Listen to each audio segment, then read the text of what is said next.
to Stories Podcast. I'm your host, Amanda Weldin. Today's story is called Winnie the Pooh and the Honey Bee's Tree by A. Milne, adapted for audio by Daniel Hinds. Thanks! Enjoy the episode! Winnie the Pooh and the Honey Bee's Tree. Once upon a time, a very long time ago now, about last Friday, Winnie the Pooh lived in a forest all by himself in a cozy little house. He was a very friendly sort of bear, all plump and soft and yellow, and he was always close by his other animal friends in the 100-acre wood. One day, when Winnie the Pooh was out walking, he came to an open place in the middle of the forest. In the middle of this place was a large oak tree, and from the top of the tree, there came a loud buzz, buzz, buzzing noise. Pooh sat down at the foot of the tree, put his head between his paws, and began to think and think and think. First of all, he said to himself, "That buzzing noise means something. You don't get a buzzing noise like that, just buzzing and buzzing, without its meaning something. If there's a buzzing noise, somebody's making a buzzing noise, and the only reason for making a buzzing noise that I know of is because you're a bee." Then he thought another long time and said, "And the only reason for being a bee that I know of is making honey." And then he got up, excited, and said, "And the only reason for making honey is so a Pooh Bear can eat it." Pooh was proud he had puzzled that out, and so, smiling, he began to climb the tree. He climbed and he climbed and he climbed, and as he climbed, he sang a little song to himself. It went like this. "Isn't it funny how a bear likes honey? Buzz, buzz, buzz, I wonder why he does." Then he climbed a little further, and then just a little further. By that time, he had thought of another song. "It's a very funny thought that if bears were bees, they'd build their nests at the bottom of trees. And that being so, if the bees were bears, we shouldn't have to climb up all of these stairs." It was a kind of complaining song, but the tree was very tall. Pooh was getting rather tired by this time, so that is why he sang it. But he was nearly there now, and if he just stood on that branch... Crack! "Oh, bother," said Pooh, as he dropped 10 feet on the branch below him. "If only I hadn't," he said, as he bounced 20 feet onto the next branch. "You see, what I meant to do," he explained as he turned head over heels and crashed onto another branch 30 feet below.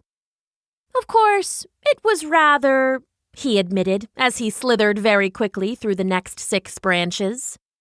"It all comes, I suppose," he decided as he said goodbye to the last branch, spun round 3 times, and flew gracefully into a thorn bush. "It all comes of liking honey so much. Oh, bother." He crawled out of the thorn bush, brushed the prickles from his nose, and began to think again. And the first person he thought of was one of his best friends, the human boy named Christopher Robin. "He'll have just the thing," Pooh said. So Winnie the Pooh went round to his friend Christopher Robin, who lived behind a green door in another part of the 100-acre wood. He knocked until the boy answered.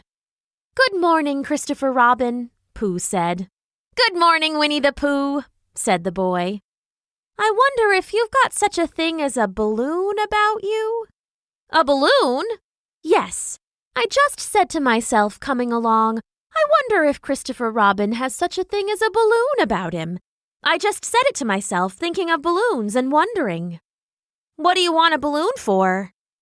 Winnie the Pooh looked round to see that nobody was listening, put his paw to his mouth, and said in a deep whisper, "Honey."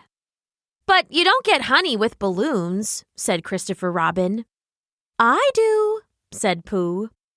Well, it just happened that Christopher Robin had been to a party the day before at the house of his friend Piglet, and there had been balloons at the party. He had been given a big green balloon and Rabbit had been given a big blue one, but had left it behind.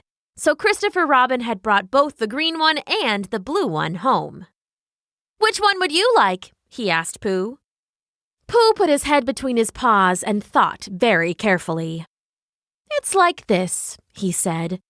"When you go after honey with a balloon, the great thing is not to let the bees know you're coming.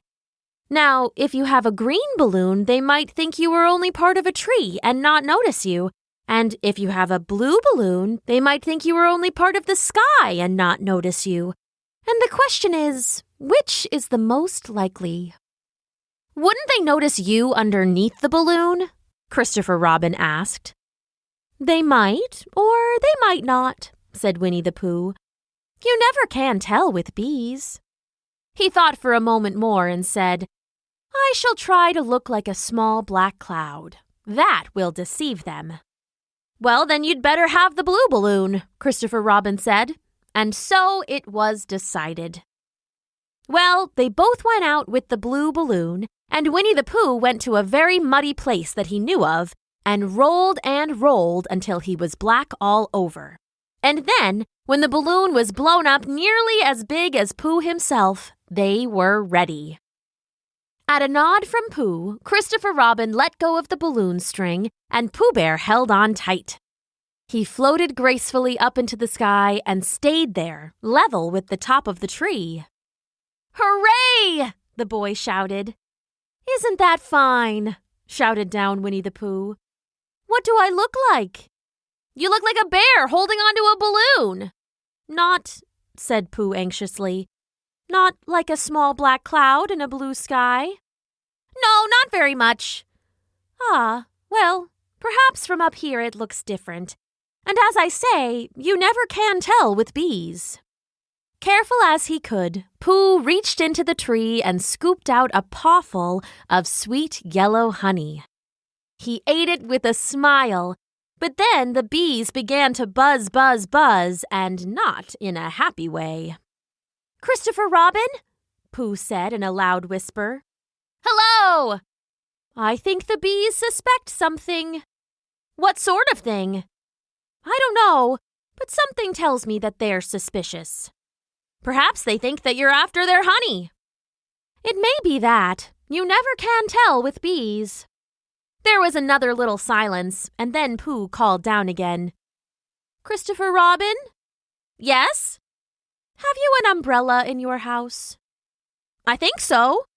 "I wish you would bring it out here and walk up and down with it, and look up at me every now and then and say, 'Tut, tut, it looks like rain.' I think if you did that, it would help the deception which we are practicing on these bees." Well, Christopher Robin laughed to himself. Silly old bear! But he didn't say it aloud because he was so fond of him, and he went home for his umbrella. "Oh, there you are," called down Winnie the Pooh as soon as Christopher Robin got back to the tree. "I was beginning to get anxious. I have discovered that the bees are now definitely suspicious." "Shall I put my umbrella up?" Christopher Robin said. "Yes, but wait a moment. We must be practical. The important bee to deceive is the queen bee. Can you see which is the queen bee from down there?" "No." "A pity. Well now, if you walk up and down with your umbrella, saying, 'Tut, tut, it looks like rain,' I shall do what I can by singing a little cloud song, such as a cloud might sing. Go." Christopher Robin opened the umbrella and began to walk back and forth, saying, "Tut, tut, it looks like rain." And while he did that, Winnie the Pooh sang this song. "How sweet to be a cloud floating in the blue. Every little cloud always sings aloud. How sweet to be a cloud floating in the blue. It makes him very proud to be a little cloud." The bees were still buzzing as suspiciously as ever. Some of them indeed left the tree and flew all round the Pooh Bear cloud as it began the second verse of this song. And one bee sat down on the nose of the Pooh Bear cloud for a moment and then got up again. Robin?" called out the cloud. "Yes?" "I have just been thinking, and I have come to a very important decision. These are, the wrong sort of bees. Are they? Quite the wrong sort. These are the, the stinging sort, not the sharing sort. Oh, is that so? Yes, so I think I shall come down. How? Asked Christopher Robin. Winnie the Pooh hadn't thought about this. If he let go of the string, he would fall, bump, tumble, thump, and he didn't like the idea of doing that again. So he thought for a long time, and then he said, Christopher Robin, you must pop the balloon with a rock. Can you throw a rock? Of course I can, the boy said. But if I do that, it will ruin the balloon. But if you don't, said Pooh, I shall have to let go, and that would ruin the me. When he put it like this, the boy saw how it was, and he aimed very carefully at the balloon and threw a good sharp rock. Ow, said Pooh. Did I miss? You didn't exactly miss, said Pooh, but you missed the balloon. I'm so sorry, Christopher Robin said, and he threw another rock. This time he hit the balloon and the air came slowly out, and Winnie the Pooh floated down to the ground. But his arms were so stiff from holding onto the string of the balloon all that time that they stayed up straight in the air for more than a week. And whenever a fly came and settled on his nose, he had to blow it off. Sorry you didn't get more honey, Christopher Robin said. That's okay, said Winnie the Pooh. I have plenty of honey at home. Then why did you... Christopher Robin started to ask, and then he just shook his head. Silly old bear. And together, they went back to Pooh's little house, and they had a snack of bread with condensed milk and honey. And all in all, it was a lovely afternoon. The end.